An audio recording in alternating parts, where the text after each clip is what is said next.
Hello, happy people. It's your boy Kim Melanin, aka Ray Quaz. You know what time it is, guys. Come on, it's Fine Boys Talk. I hope you've subscribed. If you haven't subscribed, please do the right thing. Come on, hit the button as well, so that in case I upload anything, you're the first to know. So today we actually going to be talking to one of my guys. He's a model. He's an actor. You've seen him in some of these soapies. I mean, this guy, he's been doing well for himself. Well, before I mention his name and before I actually introduce him formally, guys, let's hit the intro.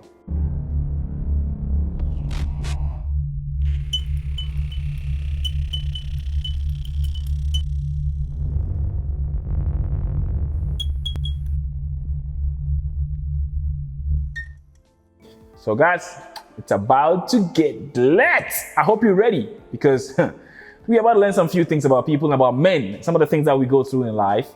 And guys, here, no judgment. We say it as it is. It is Fine Boys Talk. Jerome, I hope you're good, man. I hope you're good, man. Thanks. Finally, I'm here.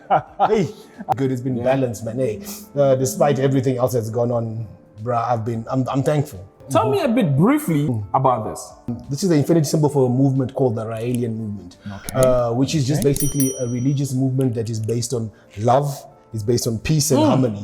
We believe in humanity. That's it. Humanity, that's it. And once you believe in humanity, there's peace. Interesting, really, really interesting. So it has become something that has been heavy on my heart, seeing absent fathers. I mean, when you talk about absent fathers, we don't talk about those that passed away or whatever. We're talking about fathers that are around, that they are alive, or they are chilling somewhere. Sperm donors. Sperm donors, yeah. Those guys that are sperm donors. And it has been heavy. I mean, a lot of women are saying men are not stepping up to their game and stuff like that, you know. I'm not speaking for women. I always say that. I mean, this is Fine Boys Talk. We keep it boys. Yeah. We'll definitely invite some women one of the days. But did you experience an absent father? Yeah, man. My life. I until I was 4 years old, I didn't know my biological dad. Okay. You obviously, like we said, sperm donors and stuff. But you know what? I met him later on in life, and you know, and I was raised by a stepdad. My biological dad, yes. I mean, I thank him for obviously bringing me into this world. But yeah, I mean, I've experienced not having a dad and then also losing both of them. Before I was 16. I lost them in the space of 2 years each.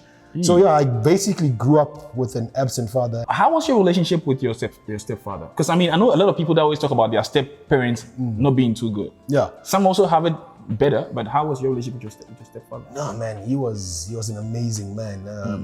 I grew up just knowing him as dad. I called him dad. It wasn't like a thing that my mom put me in a corner and said to me, "This is your father." You know, he's now. You call him father or clap you. You call him father or move out. You know what I mean? Yeah. What are the effects that you went through, and how do you think it relates to having an absent father? Well, you know what? I'll be quite frank with you. You know, having been raised by just a mother as a boy, and obviously meeting because I mean I wouldn't say I had the best of mothers who obviously, my mom was very young.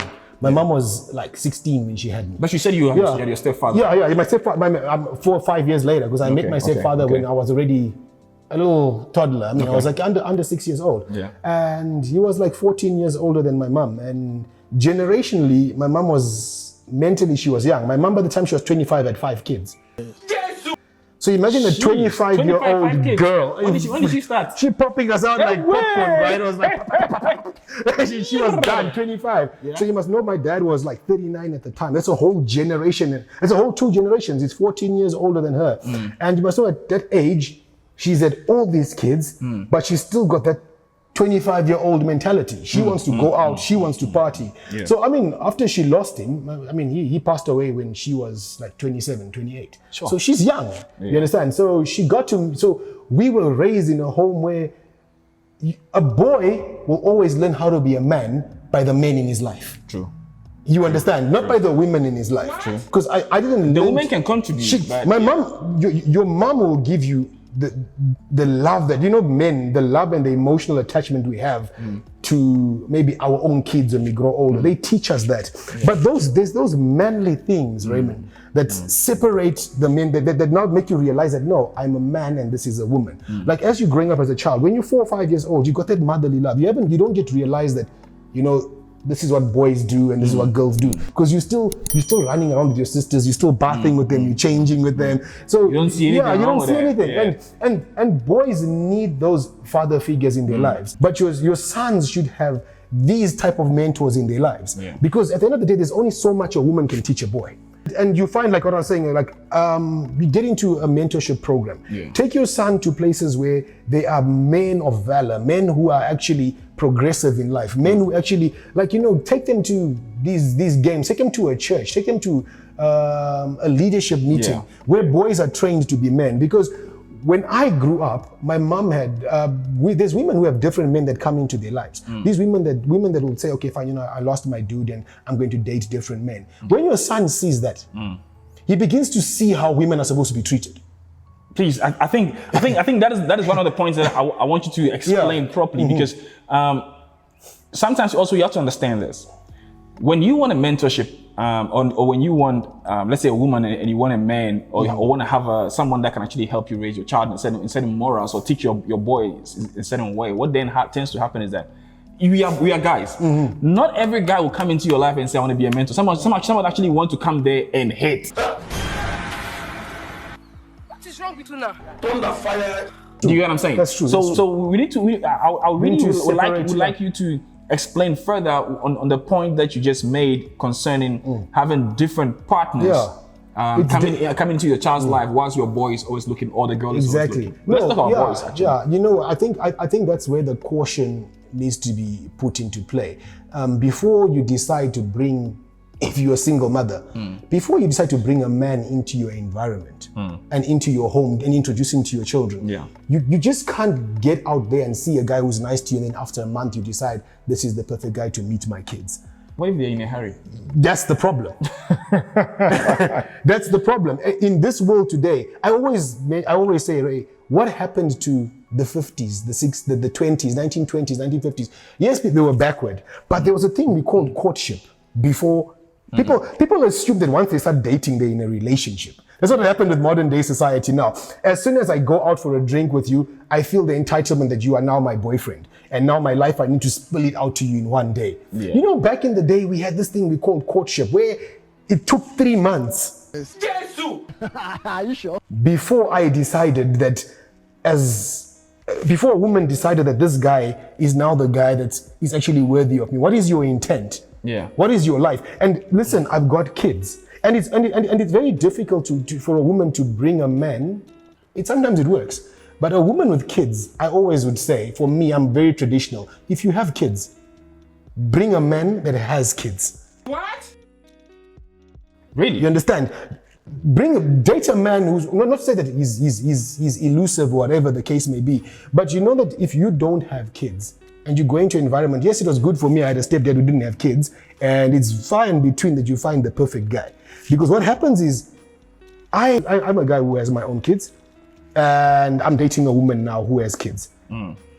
Because she has a kid in that environment, and because of the love I have for my kids, I understand how to be a father. Okay, can I? Sorry to cut you. Yeah. I feel like I don't fully agree with you on that one, because at the end of the day, what I think should happen is that, if the person accepts your situation at the time, whether you have kids or not kids, I think that should be fine. But I also get where you're coming from in the sense of it makes life easier when both parties have got kids. I definitely understand it. But let me actually shift the gear a little bit. Do you think people abusing, let's say, drugs or doing whatever they're doing, do you think that it could be all men? Do you think that could be a reason based on not having a father figure in your life? Yeah, let me tell you something. Like I said to you, environment teaches this. Like I grew up without a dad, right? So, and then I had to fend for myself from the time I was 16. And like I said, the kind of men that came into, for example, my mom's life, I saw how they treated and how they behaved. And I thought that this is how men should treat women, because as a little boy, I learned from them. I lost a lot of relationships, I was telling you earlier on, a lot of relationships where I could have been so successful to date and had the best women and the best love I could ever have from a human being, and took it for granted because I thought that women, this love thing doesn't happen. We come into this place, we do whatever we do. If I'm tired of you and I see someone else, I bring them. If you mess around with me, I just break up with you, I leave you. I didn't have that time to talk, to understand, and I started ill-treating. When I saw men beat up on women, obviously, God forbid, I'd never ever raised my hand. But some kids grow up like that. They say, okay, fine. Some women, some girls will grow up thinking it's okay to be beaten and be forgiven. Like the man would beat you up, beat your mom up, and then apologize. And then for me, for a boy, when he sees that, okay, I beat her up, I apologize, I buy her flowers, we move on. You understand? And that's the kind of lifestyle that they start living. But for me, I got involved in a lot of elusive stuff because I didn't have any guidance, any authority. I was involved in drugs. I started getting, and there's no drug I can say I did not take because of the friends I kept. I took this. I think the only drug I haven't taken is heroin. Jeez. That's the only thing. You did coke? I did coke, I did cat, I did crystal meth, I did ecstasy, I did MDMA, I smoked weed, I took cough syrup. You took cough syrup? I sniffed paint. Right?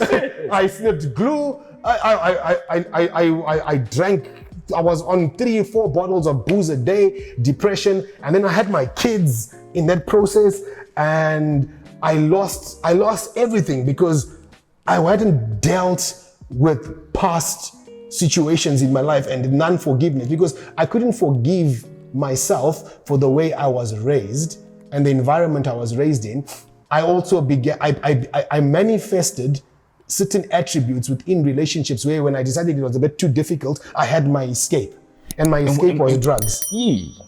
My escape was drugs, my escape was booze. And when I got really broke and I got really down, there's nothing I can tell you now because I'm so free and I've forgiven myself and I found peace. And I found that, you know what, even though I had an absent father, and it's very few people that can come to this point that I've come. This is why I said mentorship is important. No, it is. I can tell you that you will sleep with guys for money. Wool up, just wool up. Damn. I've been there. Hold on. Hold up.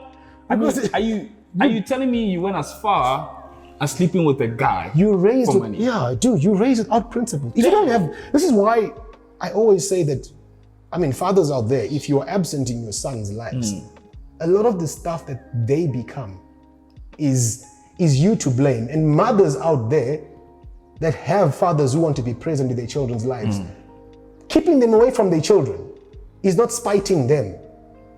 You understand? You can't pluck out your eye to spite your face. You know what I mean? Because doing that, you're not hurting the father, you're hurting the child.